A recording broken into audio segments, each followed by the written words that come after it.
Emmanuel Macron invite Diomaye Faye. Diomaye Faye décide d'aller avec sa deuxième épouse. Et la question que moi je me suis posée, pourquoi le complexe de l'homme africain? Diomaye est une personne complexée. Si Sonko était président, Sonko n'allait jamais répondre à cette invitation. Il allait faire partie de son premier ministre. Je répète, si Ousmane Sonko était président du Sénégal, à cette invitation, il n'allait jamais partir. Il allait faire partie de son premier ministre ou son ministre des Affaires étrangères. Diomaye a tué le Sénégal. Diomaye a humilié le Sénégal. Vous savez, la question de deux épouses est en train de détruire le mandat de Diomaye Faye. Parce que la première invitation, il est parti avec la première femme en France. La deuxième invitation, il faut qu'il parte avec la deuxième femme. Alors, voilà comment la présidence sénégalaise sera gérée. Parce que Diomaye se dit, il faut qu'il soit équitable avec ses deux épouses. Si une est partie à Dubaï, la prochaine invitation, si c'est en Arabie Saoudite, il va avec la deuxième là-bas. S'il est parti avec la première à Washington, la deuxième invitation, si c'est comment on appelle, en Russie, il va aller à la deuxième en Russie. Alors, Diomaye aujourd'hui est en train de balancer les invitations par rapport à ses devoirs et ses obligations conjugales. C'est dangereux, Sénégalais. Moi, je suis pour la polygamie. Je suis et j'encourage parce que je suis issu et forcément, tôt ou tard, je le serai moi-même. Et ça, personne ne va m'empêcher, à moins que Dieu dise non. Personne ne peut m'empêcher de l'être. Je suis pour. Mais, quand il s'agit de faire la gestion du pays, de toute façon, j'ai regardé ce président-là, j'ai vu qu'il est en train de faire, si la première est partie avec lui dans une première visite, la deuxième doit aller avec lui dans l'autre visite. Mais alors que c'est pas, parce que s'il refuse d'aller, elle va dire, ah, comme c'est mon tour, tu n'es pas allé avec moi. Donc, ça le met dans une position où il pense qu'il est obligé de répondre à toutes les invitations. Regarde comment il a été humilié la première fois quand il est parti en France. Comment il a été, même pas un seul officiel. Mais à l'époque, il y avait encore un gouvernement. Mais cette fois-ci, il n'y a même pas un gouvernement. Il a répondu à un appel. Alors, voilà un président qui a un problème, selon eux, avec des coups d'État militaires. Mais il va dans un pays où il y a visiblement un coup d'État qui est là. Macron a mis en place, ce n'est pas moi. Hein. Vous n'avez qu'à aller écouter la gauche française. Vous n'avez qu'à aller écouter l'opposition française. Ils sont tous unanimes pour dire que Emmanuel Macron a fait un coup d'État. Mais là où Emmanuel Macron est en train de diluer son coup d'État pour que les Français passent à côté, il a fait traîner les choses, il a fait un calcul des plus machiavéliques. Et cette révélation, personne au monde ne va vous faire cette révélation. C'est ici, maintenant, au sein de Sahel Média. Je suis le seul, même pas Christian Pri, il n'a même pas vu ça. Même pas mon frère Franklin, encore ma chérie Nathalie, Okemi. C'est ici et ici seulement.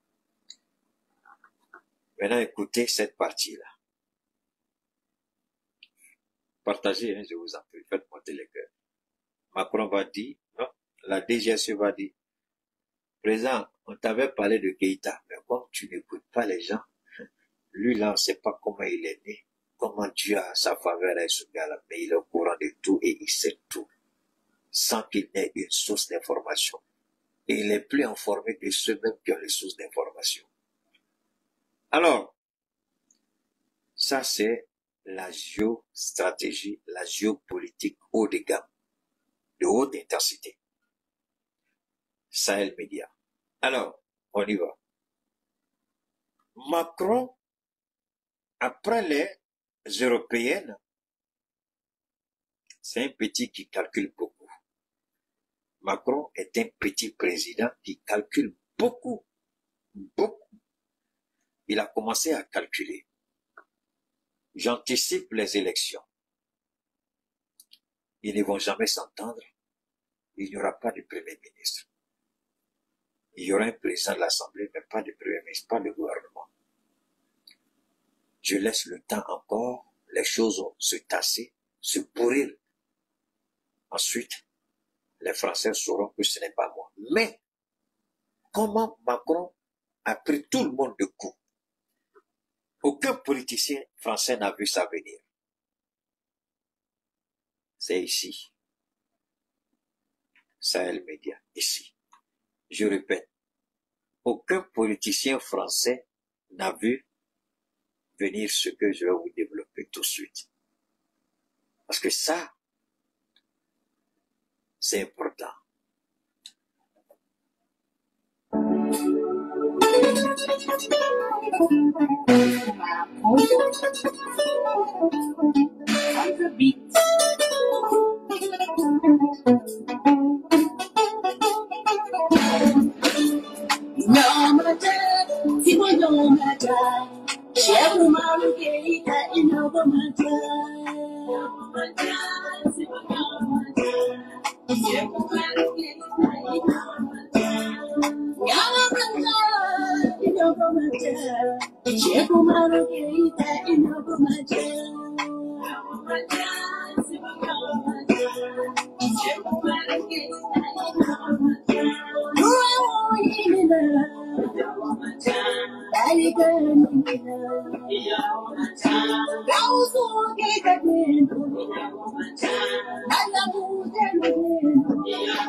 Merci à vous. Nous, Macron dit, mettez en place des groupes. Mais les groupes là, c'est pour quoi faire? Macron sait, il peut faire traîner les choses pendant les Jeux Olympiques. Je crois que ce sera un mois, ou je sais pas, un mois ou 2 mois, je sais pas trop, mais je crois que c'est un mois, les Jeux Olympiques. Donc, tout le temps que les Jeux Olympiques vont se dérouler à Paris, Macron va mettre en berne toutes les grandes décisions politiques. Laissez les Français se bercer de ce grand jeu-là, cette rencontre planétaire à Paris. Donc, Macron fait son calcul. J'anticipe les élections législatives. Il n'y aura pas de majorité absolue, ça il le sait, parce que le Rassemblement national est monté en puissance. La nouvelle force populaire est là, donc c'est entre les deux. Et lui aussi, il a sa coalition. Donc il y aura 3 grands blocs.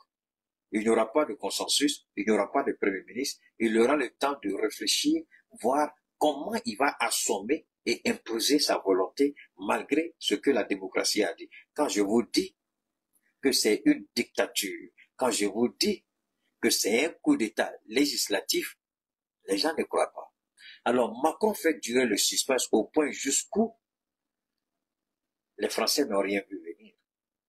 Ils sont rentrés dans les Jeux Olympiques alors que Macron avait tout planifié avec les Jeux Olympiques. Alors Macron a dilué sa politique, sa dictature, son coup d'État législatif. Macron l'a inséré intelligemment dans les Jeux Olympiques.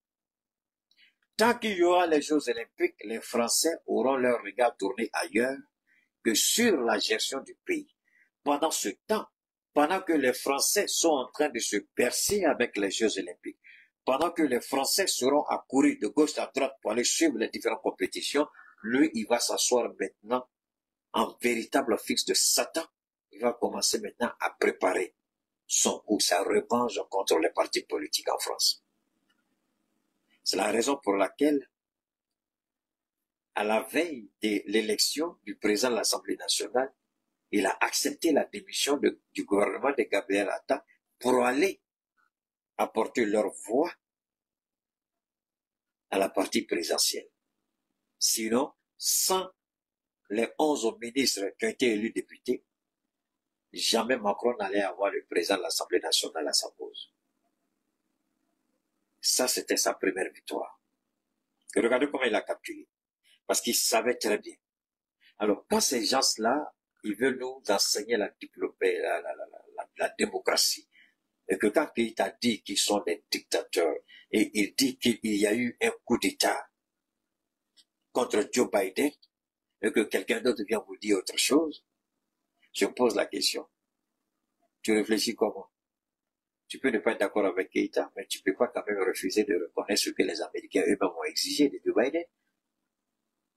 Quand Macron refuse de reconnaître le verdict des jurés, parce que s'opposer à la Constitution, c'est un coup d'État, peu importe.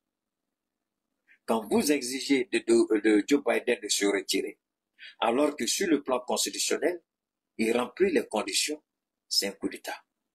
Peu importe qui va venir raconter sa petite vie, c'est un coup d'État. En France, quand le président refuse de reconnaître le verdict des jurés et veut manipuler pour avoir gain de cause, c'est un coup d'État. Mais ce coup d'État-là, c'est pas des militaires.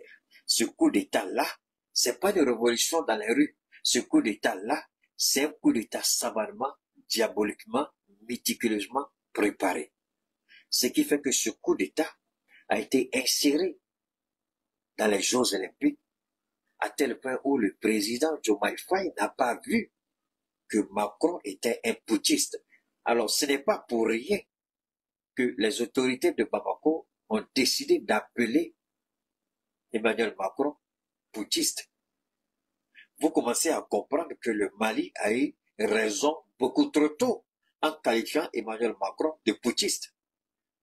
Oui, Emmanuel Macron est un putschiste. Et aujourd'hui, ça se vérifie. Les propos du ministre Abdoulaye Maïga, le ministre d'État, ministre de la décentralisation, ça se vérifie aujourd'hui. Macron est un putschiste. Alors comment Diomaye Faye, eux qui se disent le pays des intellectuels, la véritable démocratie est respectée au Sénégal, ils ont cette culture de la démocratie, comment ils n'ont pas compris qu'un président qui refuse de reconnaître le verdict des urnes, qui manipule pour se maintenir et avoir une certaine autorité, que ce président-là n'est plus digne de confiance. Mais Diomaye est parti, alors que Diomaye pouvait envoyer son ministre des Affaires étrangères pour le représenter. Pourquoi Diomaye est parti? Il a humilié le Sénégal parce qu'il n'a pas été reçu. Ce sont les officiels sénégalais en France qui sont allés accueillir leur président. Aucun officiel français. Aucun. Aucun. Même pas un petit mini, même pas un balayeur. Alors, il faut que Diomaye soit humilié combien de fois pour qu'il se ressaisisse? Que veut Diomaye? Est-ce qu'il est obligé d'aller avec sa femme à cette cérémonie-là? Est-ce qu'il est obligé d'aller humilier le Sénégal à cette cérémonie? Alors quand je vois des gens pour dire, il a fait un discours, quel discours il a fait? Il a fait quoi comme discours? Parler d'illégalité? Dire que ceux qui veulent nous imposer de ne pas financer, comment on appelle ça, les projets d'exploration des ressources naturelles de nos pays, alors qu'eux-mêmes utilisent le charbon chez eux, c'est ça que vous appelez et l'appareil vérité. Qui ne dit pas ça tous les jours? Nous, on le dit. Mais la vérité, c'est ce que Ousmane Sonko lui a dit, que Macron arrête de soutenir les dictatures africaines, qu'il arrête de piller, de voler nos ressources. Maintenant, il a parlé et puis il a agi. Il a parlé, on l'a entendu. On attend de voir le résultat. Alors, il a parlé, hein. Je parle de Diomaye, il a parlé. Donc tout ce qu'il a reproché à Macron, on attend de le voir appliquer cela au Sénégal. Deuxièmement, Macron a utilisé les Jeux olympiques comme couverture pour camoufler sa dictature, pour camoufler son mensonge, pour camoufler son coup d'État législatif. Macron a utilisé les Jeux olympiques pour camoufler son coup d'État législatif, voler la victoire du peuple. C'est eux qui nous parlent, c'est eux qui nous imposent, c'est eux qui nous disent voilà, voilà, voilà. Et alors, on regarde leur propre comportement chez eux, la gestion de leurs activités politiques, la gestion du pouvoir d'État, on se rend compte que on n'est pas sur la même longueur d'onde. Alors, pendant combien de temps Diomaye doit aller se faire humilier en France? Est-ce que Diomaye est obligé chaque fois d'aller en France? Il ne peut pas se faire représenter parce que Ousmane Sonko, je ne crois pas qu'il va l'accepter. Mais le ministre des Affaires étrangères peut partir. Donc Emmanuel Macron a utilisé les Jeux olympiques.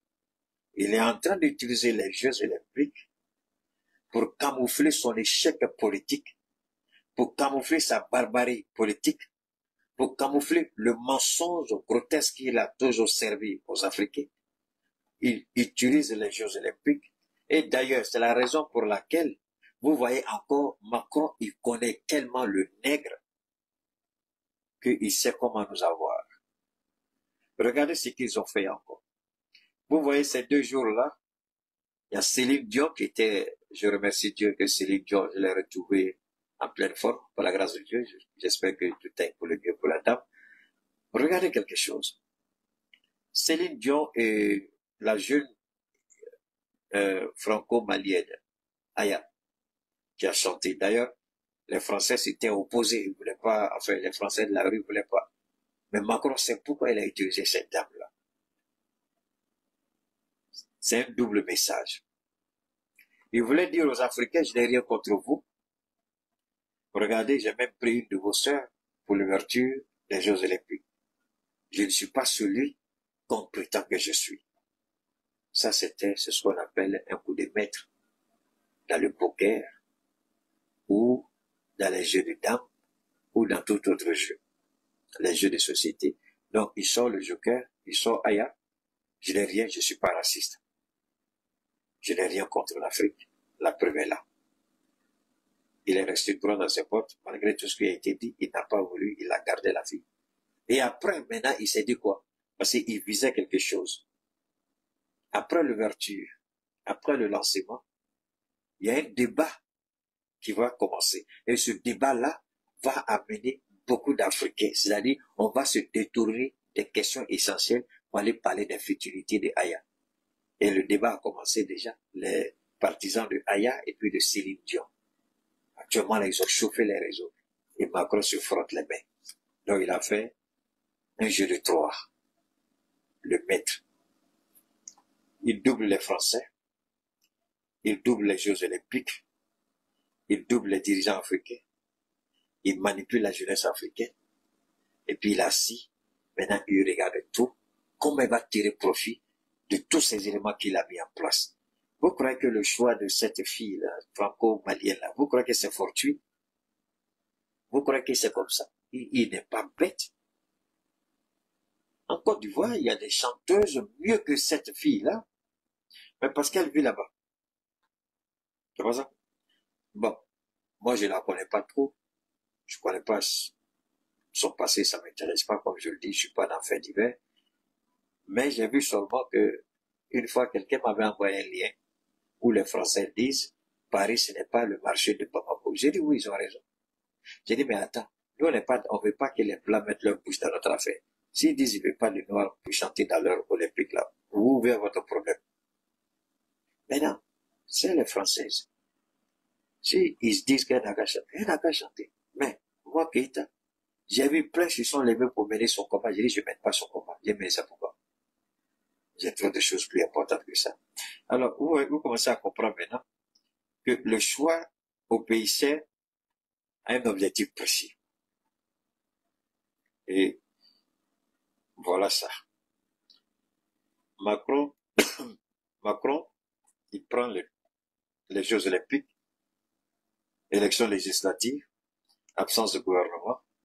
Il y a, je sais pas, la chanteuse là, il met dans un mélange et puis il dépose là. Maintenant, chacun doit se faire son idée. Pendant ce temps, lui, il gagne du temps. Le temps de réfléchir, de préparer le prochain coup contre l'opposition politique en France. Nous, on va l'oublier un peu parce qu'on va perdre le débat dans les futilités, des trucs inutiles par rapport à Aya et Céline Dion.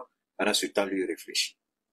Il se donne encore du temps par rapport aux Jeux olympiques. Les Français seront impliqués dans ce débat et les Français seront en train de regarder les Jeux olympiques. Lui, Macron, il aura le temps de réfléchir, voir comment il peut recruter des députés, avoir la majorité qu'il veut, et puis choisir son premier ministre. Alors, voilà l'image qu'ils ont de la démocratie. De vous à moi. Est-ce que ça, c'est ce qu'on appelle la démocratie? Est-ce que ça, c'est pratique là? Est-ce que c'est honnête? Quand on nous parle, nous devons tirer les leçons.